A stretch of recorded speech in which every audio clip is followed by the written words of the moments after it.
أعوذ بالله من الشيطان الرجيم بسم الله الرحمن الرحيم الحمد لله رب العالمين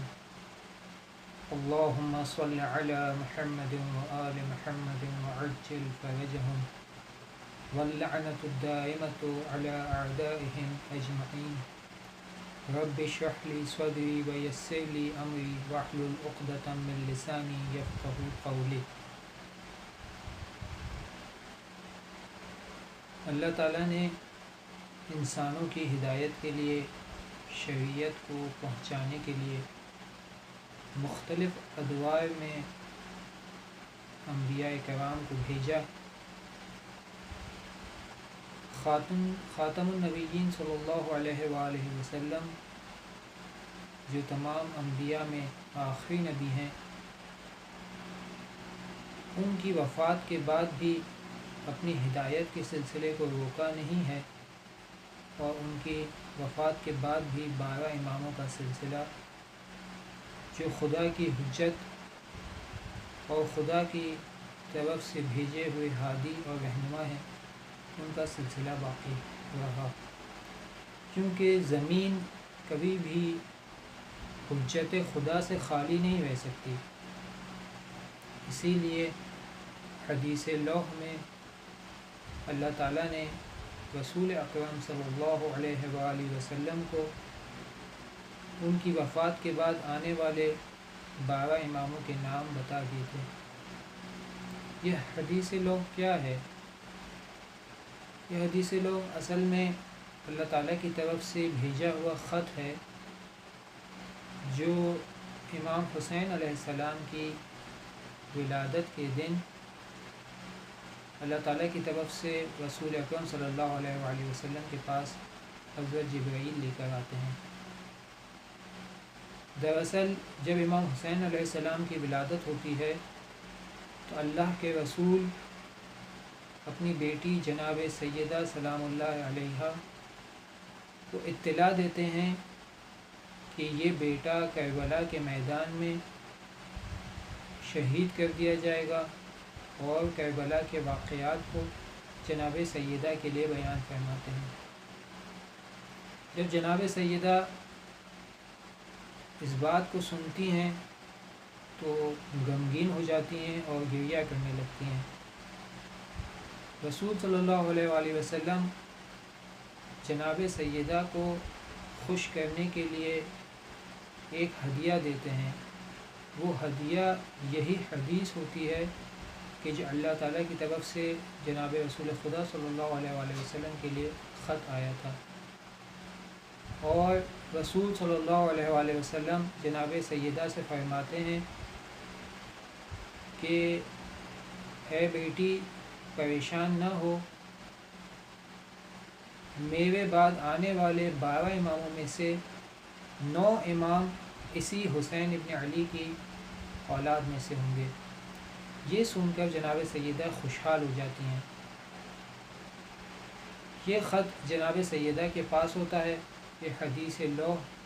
جس لوح میں لکھی ہوئی تھی وہ جناب سیدہ کے پاس رہتی ہے۔ جابر بن عبداللہ انصاری وہ جناب سیدہ کو امام حسین علیہ السلام کی ولادت کی خوشخبری دینے کے لیے تشریف لاتے ہیں، اور جب وہ اس حدیث لوح کو دیکھتے ہیں کہ اس سے نور چمک رہا ہے تو دریافت کرتے ہیں کہ یہ لوح کیسی ہے، تو جناب سیدہ یہ لوح حضرت جابر بن عبداللہ انصاری کو دے دیتی ہیں۔ چونکہ جناب سیدہ کو معلوم تھا کہ حضرت جابر بن عبداللہ انصاری وہ صحابی ہیں جو حضرت امام محمد باقر علیہ السلام کے زمانے تک زندہ رہیں گے۔ حضرت جابر اس لوح کو پڑھتے ہیں اور اپنے پاس محفوظ رکھ لیتے ہیں۔ جب حضرت جابر بن عبداللہ انصاری کی امام محمد باقر علیہ السلام سے ملاقات ہوتی ہے تو وہ اس ہدیے کو کہ جو رسول خدا صلی اللہ علیہ وآلہ وسلم نے جناب سیدہ کو دیا تھا اور جناب سیدہ نے حضرت جابر کو دیا تھا، وہ یہ حدیث لوح امام محمد باقر علیہ السلام کو دے دیتے ہیں۔ یہ حدیث لو شیعہ کتب میں بھی موجود ہے اور سنی کتب میں بھی موجود ہے، جس میں 12 اماموں کے نام موجود ہیں، اگرچہ اہل سنت کی کتابوں میں جزوی طور پر موجود ہے۔ اور شیعہ کتب میں اصول کافی کے اندر باب فی الاثنا عشر ما جاء فی الاثنا عشر والنص علیہم کے باب میں یہ تیسری حدیث موجود ہے۔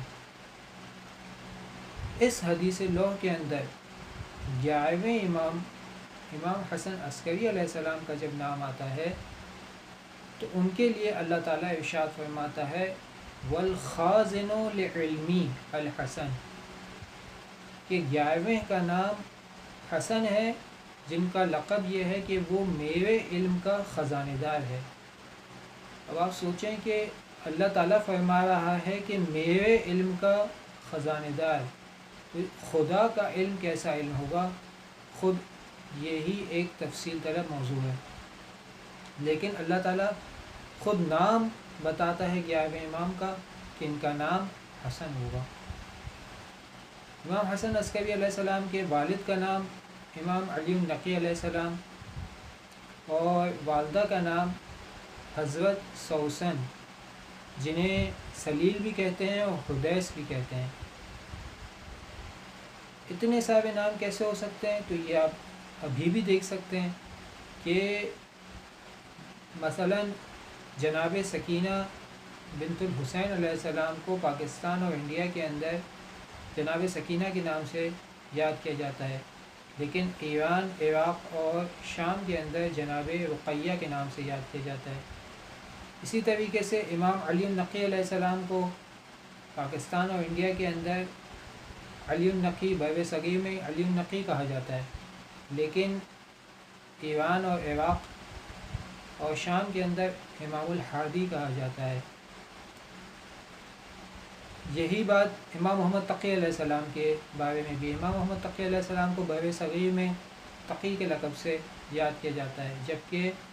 ایران اور عراق اور شام میں انہیں امام جواد کے نام سے یاد کیا جاتا ہے۔ اور شام میں جو جناب سکینہ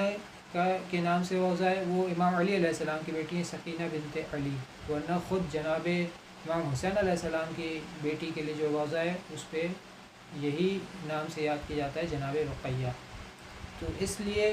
مختلف ناموں کے ذریعے سے مختلف علاقوں میں اہم شخصیات کو ان کی عظمت کی وجہ سے مختلف لقب سے پکارا جاتا رہا۔ تو امام حسن عسکری علیہ السلام کی والدہ کا نام سوسن، جنہیں جناب سلیل بھی کہتے ہیں اور حدیث بھی کہتے ہیں۔ امام حسن عسکری علیہ السلام کی ولادت ہوتی ہے 232 ہجری میں اور ان کی شہادت ہے 260 ہجری میں، لیکن 232 سے لے کر 260 ہجری تک امام علیہ السلام امامت کے منصب پر نہیں ہیں، چونکہ 22 سال کا عرصہ امام علیہ السلام نے اپنے والد کی زندگی میں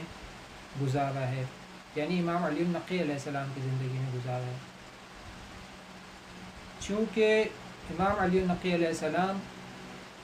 234 ہجری میں مدینے سے عراق کی طرف امام علی النقی علیہ السلام کو مجبور کیا جاتا ہے کہ وہ ہجرت کریں۔ تو چونکہ امام حسن عسکری علیہ السلام کی ولادت 232 ہجری میں ہو چکی تھی مدینے میں، تو جب 234 ہجری کے اندر وہ اپنے والد امام علی النقی علیہ السلام کے ساتھ عراق کی طرف جاتے ہیں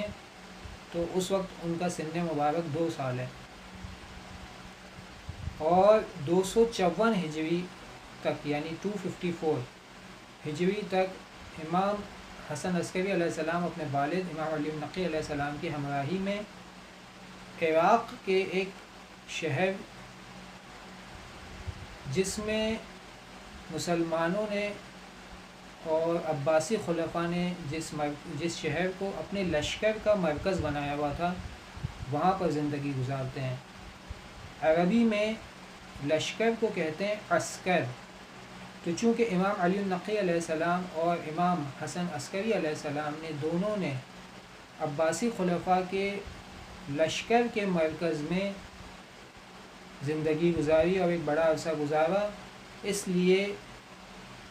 چونکہ لشکر کو عربی میں عسکر کہتے ہیں تو ان دونوں اماموں کو امامین عسکریین کہتے ہیں، یعنی وہ امام کہ جو عباسی خلفاء کے لشکر کے مرکز میں زندگی جنہوں نے گزاری، اس لیے ان دونوں اماموں کو عسکری کہتے ہیں۔ تو امام حسن عسکری علیہ السلام کا 22 سال کا جو دور ہے وہ اپنے والد کے ساتھ گزرا ہے، 254 ہجری سے لے کر 260 ہجری تک، یعنی 6 سال کے عرصے میں یہ وہ دور ہے کہ جو امام علیہ السلام کی خود کی امامت کی زندگی کا دورانیہ ہے۔ تو ہم امام حسن عسکری علیہ السلام کی سیرت کو اگر سمجھنا چاہتے ہیں تو ان کی سیرت 2 حصوں میں تقسیم ہو جاتی ہے۔ ایک وہ حصہ ہے کہ جو ان کی امامت کے منصب پر فائز ہونے سے پہلے کا عرصہ ہے، اور ایک وہ حصہ ہے کہ جو ان کی امامت کے منصب پر فائز ہونے کے بعد سے لے کر ان کی شہادت تک کا عرصہ ہے۔ تو اگر آپ امام حسن عسکری علیہ السلام کے بچپن کو دیکھیں تو تاریخ میں شیعہ سنی مورخین نے اس بات کو لکھا ہے کہ امام حسن عسکری علیہ السلام بچپن ہی سے باوقار، با اخلاق اور با کمال ہستی ہونے کے ساتھ ساتھ با علم ہستی بھی تھے، جیسے کہ خود حدیث لوح میں بھی تھا والخازن لعلمی۔ تو ایک مرتبہ بہلول وہ دیکھتا ہے کہ امام حسن عسکری علیہ السلام چند بچوں کے ساتھ کھڑے ہوئے ہیں، لیکن ایک غور و فکر کرنے کے بعد گریہ کرتے ہیں۔ وہاں پر کچھ بچے ہیں جو مٹی سے کھیل رہے ہیں، کچھ بچے ہیں جو پانی سے کھیل رہے ہیں، کوئی مٹی کے ڈھیلے بنا کر دوسرے بچے کو مار رہا ہے، یعنی غرض یہ کہ سب بچے آپس میں کھیل رہے تھے، کوئی ایک دوسرے کے ساتھ مذاق کر رہا ہے، کوئی مٹی سے کھیل رہا ہے، کوئی پانی سے کھیل رہا ہے، لیکن امام حسن عسکری علیہ السلام ایک کنارے پر مشغول فکر تھے اور گریہ کر رہے تھے۔ تو بہلول آتا ہے اور بہلول آ کر کہتا ہے کہ اے بیٹا، اگر تمہیں کوئی کھیلنے کی چیز چاہیے تو میں تمہیں کھیلنے کی چیز لا کر دیتا ہوں تاکہ تم بھی کھیلو۔ تو امام حسن عسکری علیہ السلام بہلول کو خطاب کرتے ہیں کہ یا قلیل العقل ما للعب خلقنا، کہ اے کم عقل شخص، ہم کوئی کھیلنے کے لیے تھوڑی پیدا ہوئے ہیں۔ تو بہلول سوال کرتا ہے، پہلے تو حیران ہوتا ہے، پھر سوال کرتا ہے کہ ہم کس لیے خلق کیے گئے ہیں؟ تو امام علیہ السلام جواب دیتے ہیں کہ ہم علم اور عبادت کے لیے خلق کیے گئے ہیں۔ تو بہلول سوال کرتا ہے کہ اس کی کیا دلیل ہے کہ ہم علم اور عبادت کے لیے خلق کیے گئے ہیں؟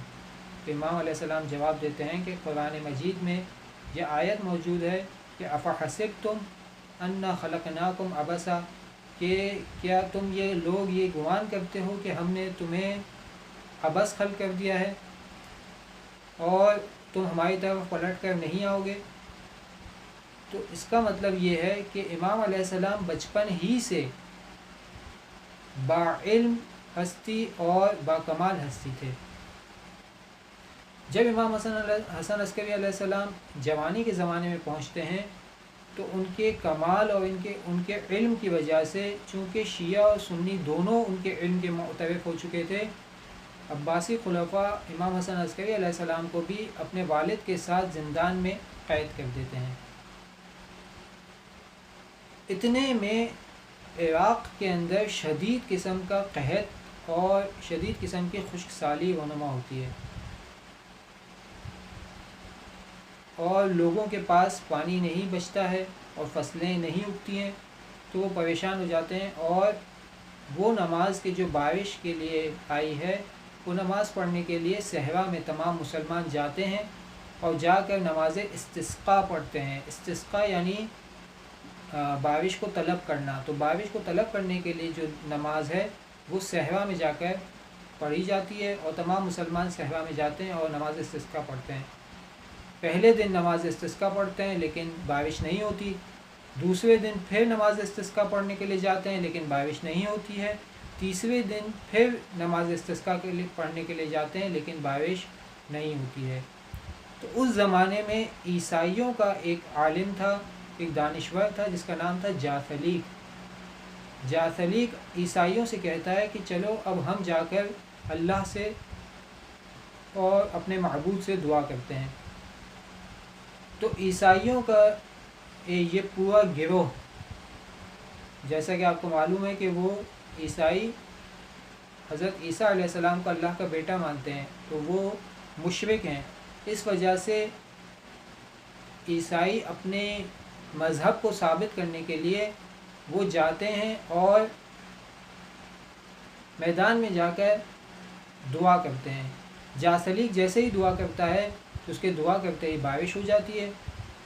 اور وہ لوگ پلٹ کر واپس آتے ہیں اور خوش ہوتے ہیں بہت۔ تو مسلمانوں کو شرمندگی محسوس ہوتی ہے، مسلمان رسوا ہوتے ہیں۔ 5ویں دن مسلمان دوبارہ سے نماز استسقاء پڑھنے کے لیے صحرا میں جاتے ہیں، لیکن نماز استسقاء پڑھ کر آتے ہیں اور بارش نہیں ہوتی ہے۔ تو اب بعض مسلمانوں کے دلوں میں شک اور وسواس پیدا ہونا شروع ہو جاتا ہے، وسوسہ پیدا ہونا شروع ہو جاتا ہے کہ ان کے مذہب کے اندر حقانیت ہے کہ نہیں، تو وہ پریشان ہو جاتے ہیں۔ تو ایسے میں خلیفہ عباسی کو، جو متوکل جس کا نام تھا، اسے امام حسن عسکری علیہ السلام کی چونکہ عظمت کا اعتراف تھا، وہ امام حسن عسکری علیہ السلام کو حکم دیتا ہے کہ وہ زندان سے باہر آئیں، اور جب انہیں زندان سے باہر لایا جاتا ہے تو وہ امام حسن عسکری علیہ السلام سے کہتا ہے کہ یبن رسول اللہ ادرک دین جدک، کہ اے اللہ کے رسول کے بیٹے اپنے جد کے دین کو بچائیے۔ امام حسن عسکری علیہ السلام اگلے دن 6 دن مسلمانوں کے ساتھ صحرا کی طرف جاتے ہیں، اور اس دن جاثلیق بھی اپنے عیسائیوں کے ساتھ صحرا کی طرف جاتا ہے۔ امام حسن عسکری علیہ السلام اپنے غلام سے کہتے ہیں کہ اے غلام جاؤ اور بالکل جاثلیق کے برابر میں کھڑے ہو جاؤ۔ جب جاثلیق دعا کے لیے ہاتھ اٹھائے تو اس کے دعا کے لیے ہاتھ اٹھاتے ہی اس کے سیدھے ہاتھ کی دونوں انگلیوں کے بیچ میں ایک چیز چھپی ہوئی ہوگی، وہ چیز نکال کر لے آؤ۔ وہ غلام جاتا ہے اور جاثلیق کے ساتھ ہی پہلی صف میں جا کر کھڑا ہو جاتا ہے۔ جیسے ہی جاثلیق دعا کے لیے ہاتھ اٹھاتا ہے، یہ غلام جاثلیق کے سیدھے ہاتھ کی دونوں انگلیوں کے درمیان جو ہڈی چھپی ہوئی تھی کالی رنگ کی، اس ہڈی کو اٹھا لیتا ہے۔ اس دن جاثلیق اور عیسائی جتنی بھی دعا کر لیتے ہیں ان کی دعا قبول نہیں ہوتی اور بارش نہیں برستی۔ یہ غلام آتا ہے اور آ کر امام حسن عسکری علیہ السلام کو یہ ہڈی دے دیتا ہے۔ عباسی خلیفہ متوکل پوچھتا ہے کہ یہ کیسی ہڈی ہے؟ تو امام حسن عسکری علیہ السلام جواب دیتے ہیں کہ یہ ہڈی دراصل ایک پیغمبر کی قبر سے اٹھائی گئی ہے، چونکہ جب پیغمبر کے بدن کی کوئی ہڈی ظاہر کی جاتی ہے تو آسمان سے بارش برستی ہے۔ تمام مسلمان خوشحال ہو جاتے ہیں اور یہ مسیحیت کے پیروکار رسوا ہوتے ہیں۔ پھر امام حسن عسکری علیہ السلام اپنے ہاتھوں سے کو بلند کر کے بارش کے لیے دعا کرتے ہیں اور بارش برستی ہے اور مسلمان خوش ہو جاتے ہیں۔ امام حسن عسکری علیہ السلام کا یہ دورانیہ جو 22 سال کا ہے، شیعہ و سنی تمام علماء نے لکھا کہ اس زمانے میں خود دشمن اور دوست سب امام کی عظمت اور امام کے علم، وقار اور اخلاق کے معترف رہے۔ دوسرا دورانیہ شروع ہوتا ہے کہ جب وہ زمانہ آتا ہے کہ جس میں امام حسن عسکری علیہ السلام کی امامت کا دور شروع ہو رہا ہے۔ یہ دور ہے 254 ہجری کا دور، 254 ہجری۔ امام حسن عسکری علیہ السلام 254 ہجری سے لے کر 260 ہجری تک اس 6 سال کے عرصے میں اپنی امامت کو جس طریقے سے لوگوں کے سامنے ثابت کرتے ہیں، وہ وہی دور ہے کہ جس کے بارے میں بعض افراد یاد کرتے ہیں امام جعفر صادق علیہ السلام کے دور کو، چونکہ امام جعفر صادق علیہ السلام کے بعد یہ مسئلہ کھڑا ہوا تھا کہ حضرت اسماعیل جو امام جعفر صادق علیہ السلام کے فرزند ہیں وہ امام جعفر صادق علیہ السلام کے بعد امام بنیں گے یا ساتویں امام موسیٰ کاظم علیہ السلام امام بنیں گے۔ تو اس مسئلے کو جس طریقے سے ثابت کیا جاتا ہے وہ وجہ یہی ہے کہ امام جعفر صادق علیہ السلام کے زمانے میں ہی حضرت اسماعیل کا انتقال ہو گیا تھا۔ تو لوگ یہ سمجھ رہے تھے کہ حضرت اسماعیل چونکہ بڑے بیٹے ہیں تو وہ امام بنیں گے، لیکن جیسا کہ خود امام جعفر صادق علیہ السلام نے حضرت اسماعیل کے جنازے میں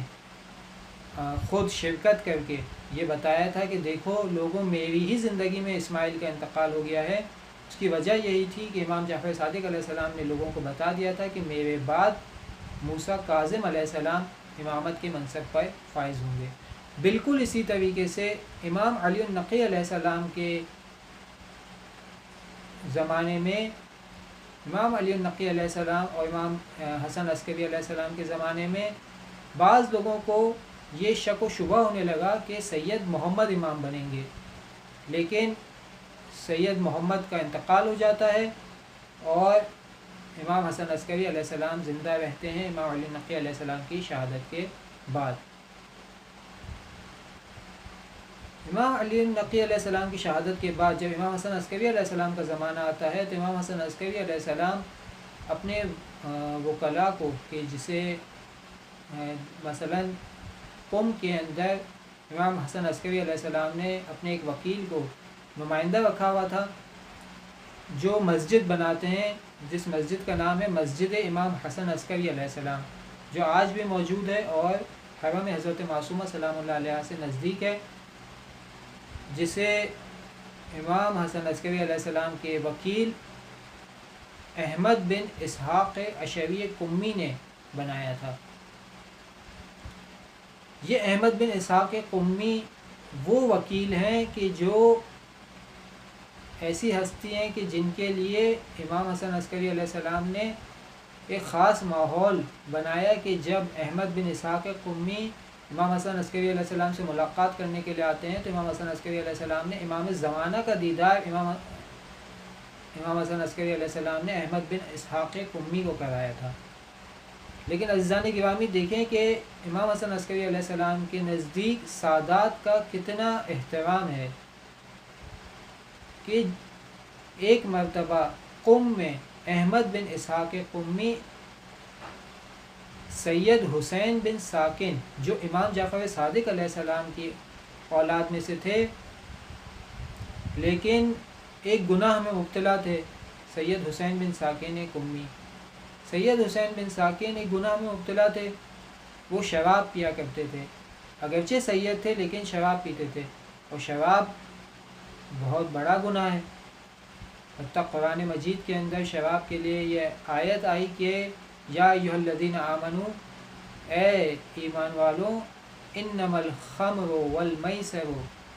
والانصاب والازلام رجس من عمل الشیطان فاجتنبوہ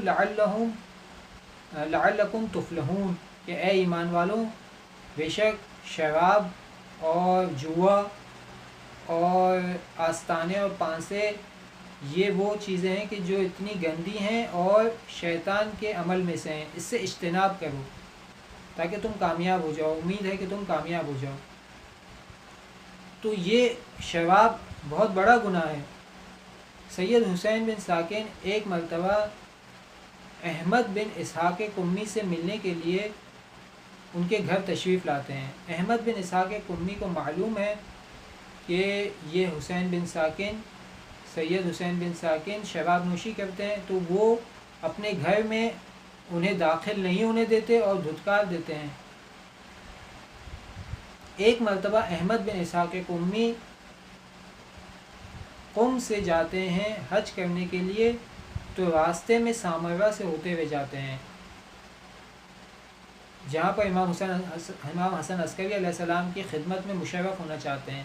لیکن جب وہ امام حسن عسکری علیہ السلام سے ان کے گھر میں داخل ہونے کی اجازت طلب کرتے ہیں تو امام حسن عسکری علیہ السلام انہیں اجازت نہیں دیتے۔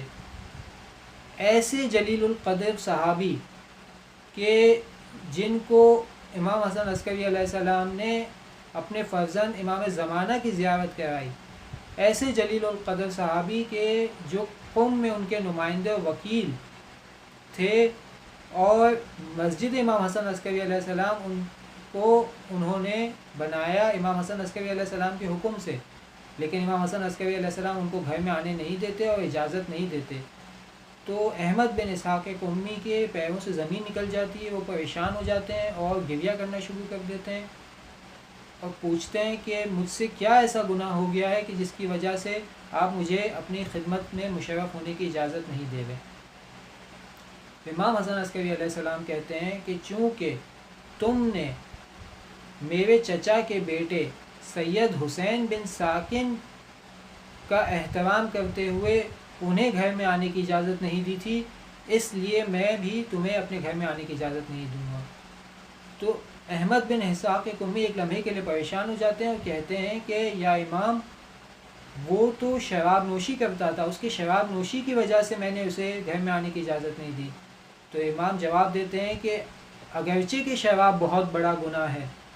لیکن سادات کا احترام تمہارے لیے ضروری ہے۔ احمد بن اسحاق قمی ایک لمحے کے لیے امام کی اطاعت کرتے ہوئے کہتے ہیں کہ آئندہ اس بات کا خیال رکھوں گا۔ وہ جب دوبارہ قم پہنچتے ہیں تو قم کے مختلف افراد جاتے ہیں ان سے ملاقات کے لیے۔ سید حسین بن ساکن بھی انہی لوگوں میں ہوتے ہیں۔ تو ایک مرتبہ جب احمد بن اسحاق عشری قمی سید حسین بن ساکن کو دیکھتے ہیں تو انہیں اپنے گلے لگاتے ہیں اور گریہ کرتے ہیں اور روتے ہیں اور کہتے ہیں کہ خدا را مجھے معاف کر دیجئے۔ سید حسین بن ساکن پریشان ہو جاتے ہیں کہ ان کی رفتار میں اچانک سے یہ تبدیلی کیسے آ گئی، تو وہ پوچھتے ہیں کہ اے احمد بن اسحاق، آپ کی رفتار میں یہ پریشانی، یہ تبدیلی کیسے آ گئی؟ تو احمد بن اسحاق پوری داستان بتاتے ہیں کہ چونکہ میں نے تمہیں اپنے گھر میں آنے کی اجازت نہیں دی تھی، تو امام علیہ السلام نے بھی سادات کے احترام نہ کرنے کی وجہ سے مجھے بھی اپنے گھر میں آنے کی اجازت نہیں دی، لیکن جب پھر میں نے یہ کہہ دیا کہ میں اس سے معافی مانگوں گا اور آئندہ سادات کا احترام کروں گا، تب امام نے مجھے اپنے گھر میں آنے کی اجازت دی۔ سید حسین بن ساکن جیسے ہی یہ بات سنتے ہیں تو زار و قطار روتے ہیں اور استغفار کرتے ہیں اور توبہ کرتے ہیں کہ آئندہ وہ شراب کے نزدیک بھی نہیں جائیں گے۔ تو امام اس عمل کے ذریعے سے دو افراد کو راہ راست پہ لائے، ایک احمد بن اسحاق عشری قمی کو سادات کا احترام سکھایا اور دوسرا خود سید حسین بن ساکن کو ایک گناہ سے بچا کر توبہ کی توفیق نصیب ہوئی۔ امام حسن عسکری علیہ السلام کی عبادت اس قدر زیادہ تھی کہ جب خلیفہ عباسی امام حسن عسکری علیہ السلام کو زندان میں قید کر دیتا ہے تو ایک مرتبہ آتا ہے اور آ کر صالح بن وصیف کو، کہ جو اس زندان کا نگہبان تھا، اسے کہتا ہے کہ امام حسن عسکری علیہ السلام پر بہت سختی کرو اور انہیں بہت شکنجے دو۔ تو صالح بن وصیف کہتا ہے کہ میں نے سامرا کے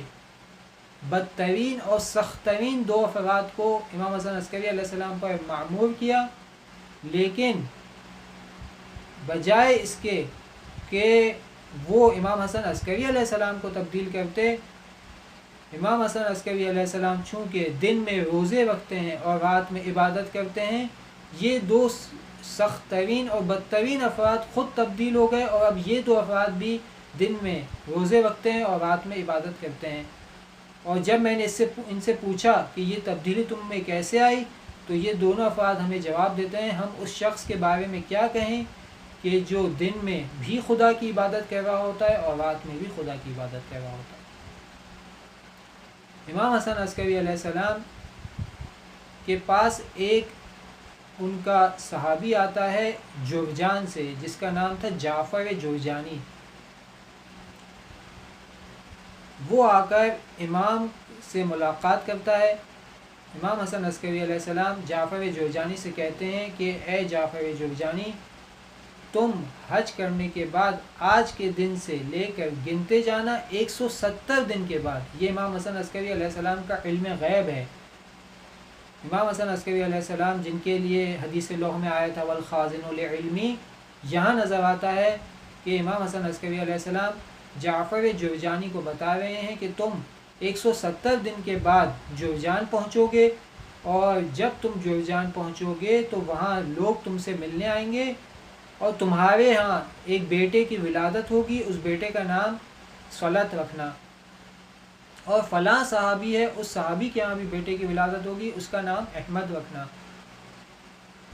اور جرجان کے لوگوں سے کہنا کہ میں اسی دن جس دن تم آؤ گے اسی دن میں بھی جرجان پہنچوں گا۔ جعفر جرجانی ایک ایک دن گنتے جاتے ہیں، اور حج کر کے جب جرجان واپس پہنچتے ہیں تو کلاً 170 دن ہی گزرے ہوتے ہیں۔ وہ وہاں پہنچ کر دیکھتے ہیں کہ ہاں ان کے ہاں فرزند کی ولادت ہوئی ہے، اور صحابی کے ہاں بھی فرزند کی ولادت ہوئی ہے، وہ اپنے بیٹے کا نام صلت رکھتے ہیں، اور وہ صحابی بھی اپنے بیٹے کا نام احمد رکھتے ہیں۔ اسی دن جعفر جرجانی اعلان کرتے ہیں کہ اے شیعوں، آج امام حسن عسکری علیہ السلام جرجان تشریف لائیں گے۔ تمام شیعہ اپنی حاجتوں کو جمع کر لیتے ہیں اور انتظار کرنے لگتے ہیں ظہر و عصر کی نماز پڑھنے کے بعد۔ اتنے میں دیکھتے ہیں کہ امام حسن عسکری علیہ السلام تشریف لاتے ہیں، اور یہ امام حسن عسکری علیہ السلام کا طی الارض اور ولایت تکوینی کے اوپر، یعنی ان کی ولایت ہے یہ کہ وہ طی الارض کرتے ہوئے سامروا سے جرجان پہنچتے ہیں اور ان کی حاجتوں کو پورا کرتے ہیں۔ ایک شخص آتا ہے کہ جو اپنے بیٹے کو لے کر آتا ہے کہ میرا بیٹا اندھا ہو گیا ہے، امام علیہ السلام اس کے ہاتھوں کے اس کی آنکھوں کے اوپر اپنا دست مبارک رکھتے ہیں جس سے اسے شفا ہو جاتی ہے۔ پھر امام حسن عسکری علیہ السلام سامروا تشریف لے جاتے ہیں، اس حال میں کہ امام حسن عسکری علیہ السلام نے اپنی ظہر و عصر کی نماز سامروا میں پڑھی تھی۔ تو عزیزان گرامی، یہ ہستیاں وہ ہستیاں ہیں کہ جو ایسے کمال، ایسی معرفت اور ایسے اخلاق کے مالک ہیں کہ اللہ تعالیٰ کی طرف سے یہ حجت خدا، ہدایت کرنے والے اور نمائندہ ہیں۔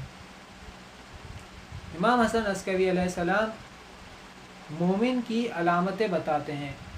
تو امام حسن عسکری علیہ السلام مومن کی 5 علامتیں بتاتے ہیں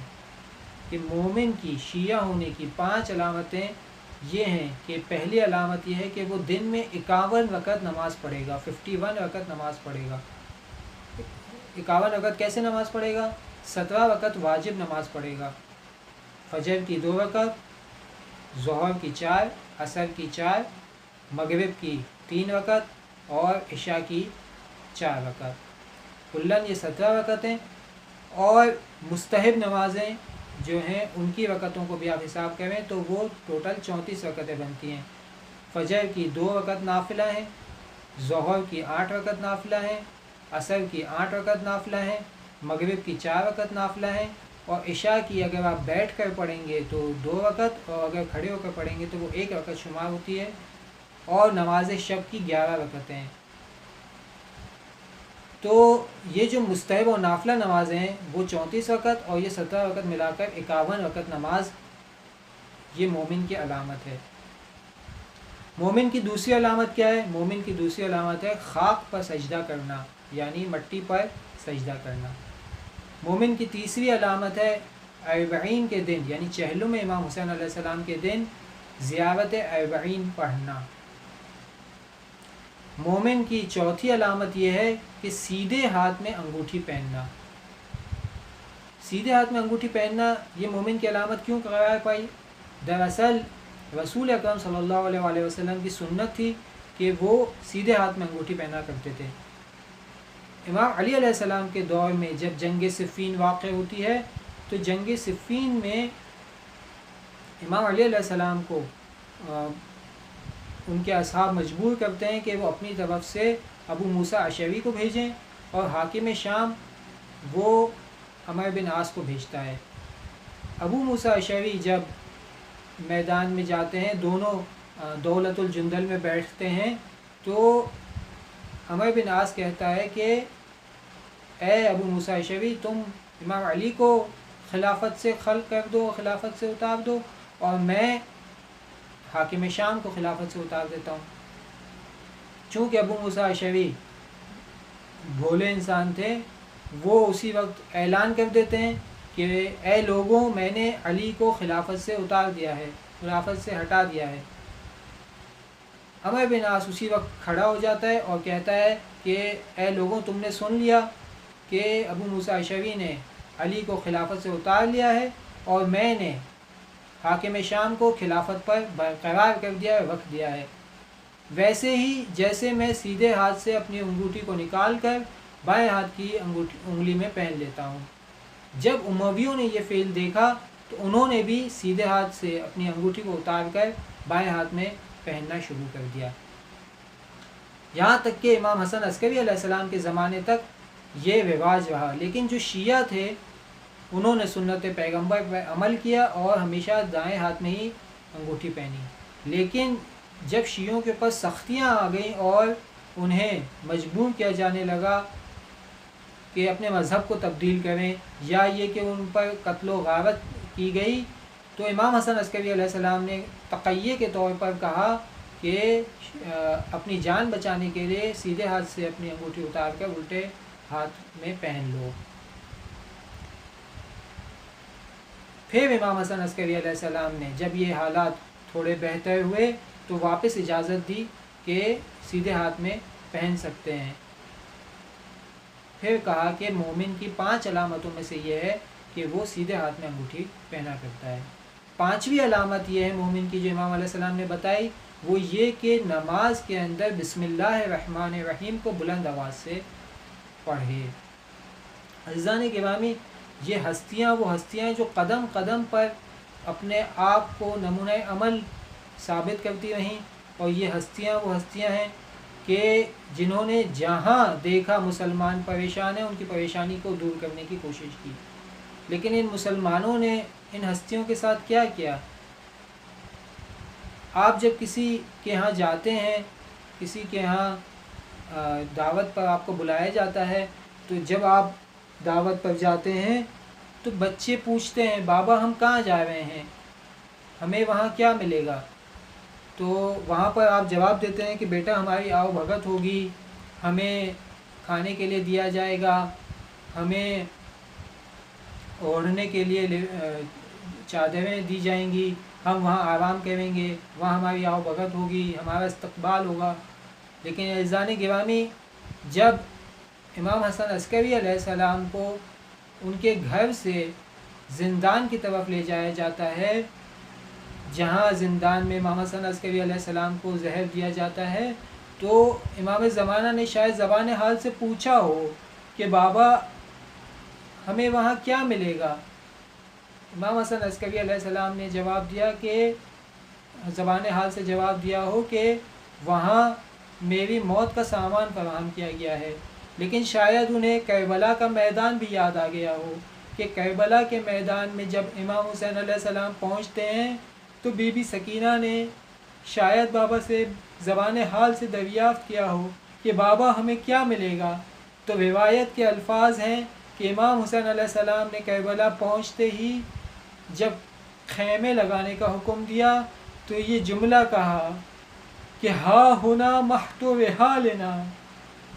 کہ یہاں پر ہمارے ٹھہراؤ کا مقام ہے، ہا ہنا مناخ رقابنا،